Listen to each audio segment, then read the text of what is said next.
UP के रायबरेली से सांसद और कांग्रेस के पूर्व अध्यक्ष राहुल गांधी संसद के निचले सदन लोकसभा में विपक्ष के नेता हैं। विपक्ष के नेता के तौर पर राहुल गांधी के पास कैबिनेट मंत्री का दर्जा है, जिससे प्रोटोकॉल सूची में भी उनका स्थान भी बढ़ गया है। राहुल गांधी नेता प्रतिपक्ष के तौर पर संसद सदस्यों के वेतन, भत्ते और पेंशन अधिनियम 1954 की धारा 3 में निर्दिष्ट वेतन और बाकी सुविधाएं पाने के हकदार होंगे। कांग्रेस के पूर्व मुखिया को सत्कार भत्ते के साथ 1954 के कानून की धारा 8 के तहत निर्दिष्ट समय के लिए उसी दर पर निर्वाचन क्षेत्र भत्ता मिलेगा। भत्तों के अलावा सांसद के नाते राहुल गांधी उसी स्थिति और वेतनमान में सचिव की सहायता के हकदार होंगे और एक कैबिनेट मंत्री की तरह निजी स्टाफ भी उन्हें मिला है। राहुल गांधी के स्टाफ में एक निजी सचिव, 2 अतिरिक्त निजी सचिव, 2 सहायक निजी सचिव, 2 निजी सहायक, एक हिंदी स्टेनो, एक क्लर्क, एक सफाई कर्मचारी और एक 4th क्लास के 4 कर्मचारी। 1977 के कानून के मुताबिक नेता प्रतिपक्ष जब तक उत्तरदायित्व संभालेंगे और इसके तुरंत बाद 1 महीने की अवधि तक बगैर किराए के भुगतान के सुसज्जित आवास के इस्तेमाल के हकदार होंगे और ऐसे आवास के रखरखाव के संदर्भ में नेता प्रतिपक्ष से व्यक्तिगत रूप से कोई शुल्क नहीं लिया जाएगा। जानकारी के मुताबिक राहुल गांधी को 3,30,000 रुपए के आसपास सैलरी मिलेगी। इस हिसाब से वह एक साल में 39,60,000 रुपए पाएंगे। 2024 के चुनावी हलफनामे के मुताबिक राहुल गांधी के पास 20 करोड़ 34 लाख की संपत्ति है, जो कि प्रधानमंत्री मोदी की कुल संपत्ति 3 करोड़ 2 लाख रुपए से 6 गुना अधिक है। राहुल गांधी हमेशा ही सफेद टी शर्ट क्यों पहनते हैं? कांग्रेस नेता के पास इसकी एक नहीं बल्कि 2 वजह है। उन्होंने बताया कि यह पारदर्शिता और सादगी का संदेश देती है। राहुल कांग्रेस के सोशल मीडिया चैनलों की ओर से जारी 2 मिनट से अधिक के एक वीडियो में इस तरह के हल्के फुल्के सवालों का जवाब देते देखे जा सकते हैं। कन्याकुमारी से कश्मीर तक भारत जोड़ो यात्रा के समय से सफेद टी शर्ट राहुल की खास ड्रेस रही है। उनकी इस टी शर्ट वाले अंदाज ने काफी सुर्खियां बटोरी थी। या पूछे जाने पर कि वह हमेशा इसे क्यों पहनते हैं, राहुल ने कहा कि पारदर्शिता और सादगी, और मैं कपड़ों के बारे में ज्यादा परवाह नहीं करता, मैं इसे साधारण रखता हूँ। शिव जी कहते हैं डरो मत, डराओ मत। आपने हिंदुस्तान की महिलाओं को महंगाई से हर रोज डराया है। कुछ दिन पहले मैं पंजाब में अग्निवीर के परिवार से मिला। सुनिए अग्निवीर के परिवार से मिला। छोटा सा घर था।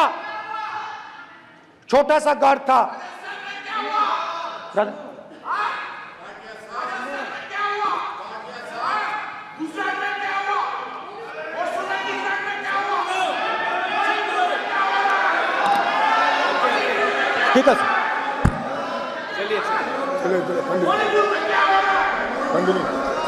छोटे से घर में अग्निवीर शहीद हुआ, लैंडमाइन ब्लास्ट में शहीद हुआ। मैं उसे शहीद कह रहा हूं, मगर हिंदुस्तान की सरकार उसे शहीद नहीं कहती। नरेंद्र मोदी उसे शहीद नहीं कहते हैं। नरेंद्र मोदी उसे अग्निवीर कहते हैं। उस घर को पेंशन नहीं मिलेगी, उस घर को कंपनसेशन नहीं मिलेगी, शहीद का दर्जा नहीं मिलेगा। और बेचारे बैठे हुए थे, 3 बहनें थी, एक साथ बैठी हुई थी, रो रही थी। आम जवान को पेंशन मिलेगी, जरूर दुख होगा, मगर हिंदुस्तान की सरकार आम जवान की मदद करेगी। मगर अग्निवीर को जवान नहीं कहा जा सकता। अग्निवीर यूज एंड थ्रो मजदूर है। और आप उससे कहते हो, उसको आप 6 महीने की ट्रेनिंग देते हो, 6 महीने की ट्रेनिंग देते हो। दूसरी तरफ चाइना के जवान को 5 साल की ट्रेनिंग मिलती है। राइफल लेकर उसके सामने खड़ा कर देते हो, उसके दिल में भय पैदा करते हो। एक जवान और दूसरे जवान के बीच में फूट डालते हो कि एक को पेंशन मिलेगी, एक को शहीद का दर्जा मिलेगा, दूसरे को नहीं मिलेगा। और फिर अपने आप को देशभक्त कहते हो। ये कैसे देशभक्त हैं?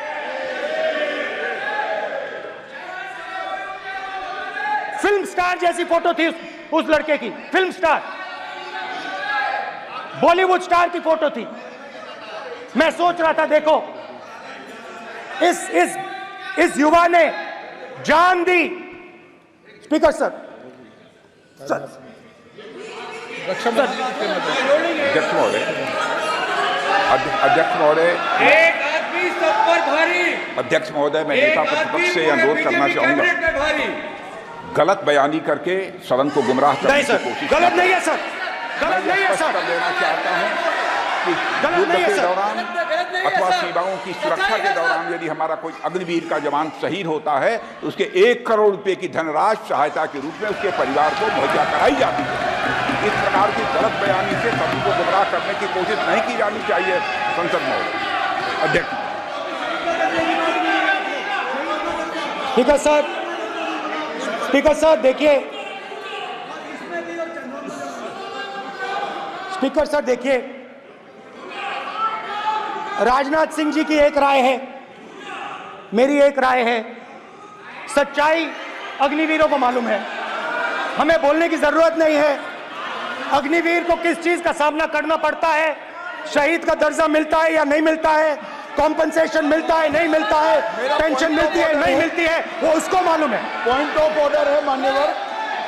अब सदन के सामने 2 स्टेटमेंट हुए, एक हुआ विपक्ष के नेता का, दूसरा हुआ माननीय राजनाथ सिंह जी का, रक्षा मंत्री जी का। ये कहते हैं कि 1 करोड़ रुपया नहीं मिलता है। श्री राजनाथ सिंह ने अधिकृत रूप से कहा कि मारे जाने वाले अग्निवीर को जो शहीद होता है उसको 1 करोड़ रुपया मिलता है।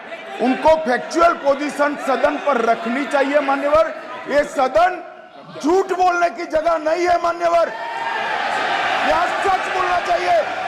और अगर ये नहीं रखते हैं तो उनको ये सत्यापन नहीं करते अपने स्टेटमेंट का, तो उनको सदन और देश से और अग्निवीरों से माफी मांगनी चाहिए माननीय।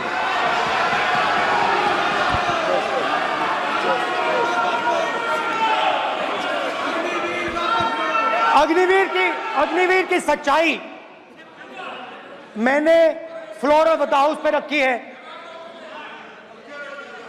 और राजनाथ सिंह जी ने भी कहा है जो रियलिटी है वो हिंदुस्तान की सेना को मालूम है, वो अग्निवीरों को मालूम है। उनके कहने से या मेरे कहने से कोई फर्क नहीं पड़ता, सच्चाई तो उनको मालूम है, उनको मालूम है सच्चाई कौन बोल रहा है।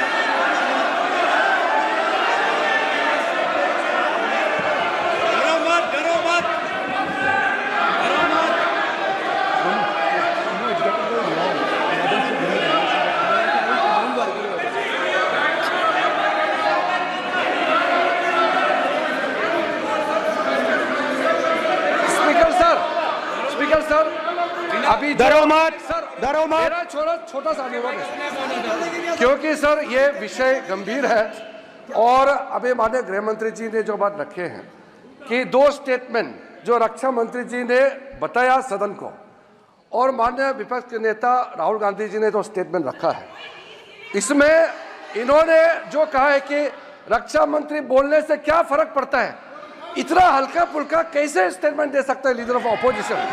इसलिए सर इन्होंने जो बात रखा है पुष्टि करना चाहिए और हम लोग भी सर नियम के मुताबिक अपना बात रखेंगे सर।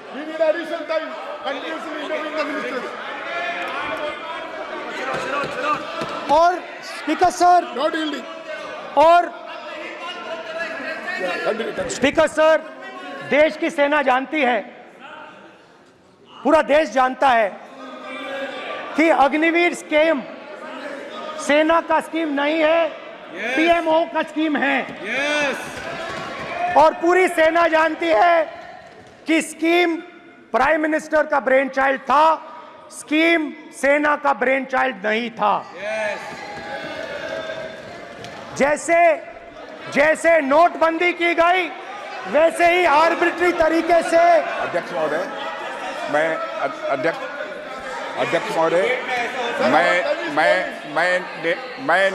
मैं नेता प्रतिपक्ष से विनम्रता पूर्वक अनुरोध करना चाहता हूं कि कृपया वह सदन को गुमराह करने की कोशिश न करें।